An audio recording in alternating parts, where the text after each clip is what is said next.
আসসালামু আলাইকুম। আলহামদুলিল্লাহ সকালবেলা কাজে আসলাম। সকালবেলা, তো আমার ফোন দেওয়া হয়েছিল, তো আসলাম।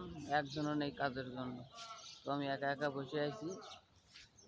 তো এই যে কাল রাতে মাহফিল হয়েছিল, তো এগুলো এখন খোলার লাগবে। তো একটা মিস্ত্রিও নেই, আমি একা একা এসে বসে আছি এখানে, যেহেতু কেবল বাজে 9টা।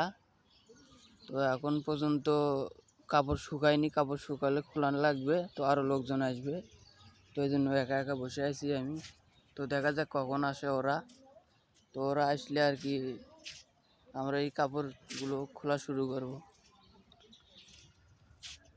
তো কালকে মাহফিল হয়ে গেছে, তো অনেক কিছুই নিয়ে যাওয়া হয়েছে, আবার এগুলো আছে, এগুলো আজকে আবার খোলা লাগবে।